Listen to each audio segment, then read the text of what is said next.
Matapos ang taas presyo ng mga bilihin, ito kalamidad naman po mga kapuso. Patuloy ang clearing at rescue operation sa ilang lugar sa lalawigan ng Sorsogon. Kasunod yan ang pagsabog ng Bulkang Bulusan.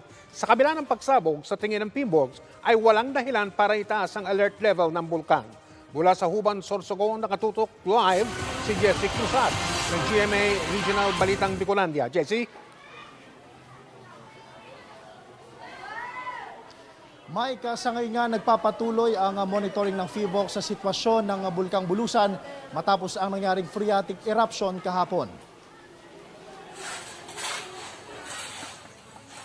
Nagtulong-tulong kanina ang ilang tauhan ng Philippine Coast Guard, PNP at Philippine Army para alisin ang mga naiwang abo mula sa pagsabog ng Bulkang Bulusan sa Sorsogon kahapon. Sa Barangay Puting Sapa sa Huban, inilikas na ang mga apektadong residente. Sa pinakahuling tala, pumalo na sa mahigit 200 katao o katumbas ng mahigit 80 pamilya ang pansamantalang nananatili ngayon sa Huban Evacuation Center. Patuloy naman ang pagdating ng mga hygiene kits, folding bed at iba pang ayuda para sa mga evacuees. May rasyon din ang tubig mula sa mga water tank para may mainom ang mga residente sa lugar dahil naapektuhan na rin daw ang pinagkukunan nila ng malinis na tubig. Naka-standby naman ang Medical Assistance Desk ng Philippine Red Cross para i-monitor ang kalusugan ng mga evacuees. Kanina may lumalabas pang usok o steam sa bunganga ng bulkan na mula umano sa hydrothermal activity o ang pagkulo ng tubig sa loob nito. Ayon kay Paul Alanis, resident volcanologist ng PHIVOLCS Bicol, nasa 29 na volcanic earthquake ang naitala sa nakalipas na 24 oras.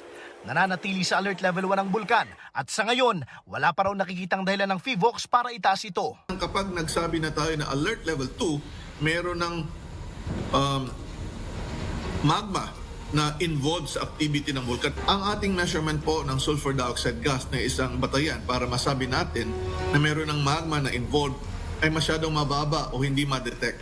Mahigit sa 20 million pesos na raw ang halaga ng pinsalang iniwan sa sektor ng agrikultura sa mga bayan ng Kasiguran, Huban at Irosin ayon sa tala ng OCD Bicol. Nagpapatuloy din ang clearing operation ng mga otoridad para matanggal ang mga abo sa gitna ng mga kalsada.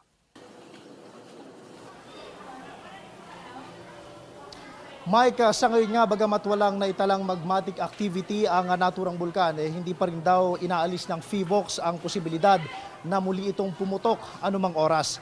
Kaya paalala sa publiko, mag-ingat at manatiling naka-alerto sa lahat ng pagkakataon. Yan muna ang latest mula dito sa Huban, Sorsogon.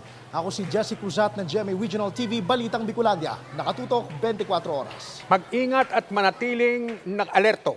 Maraming salamat Jessie Cruzat ng GMA Regional TV, Balitang Bicolandia.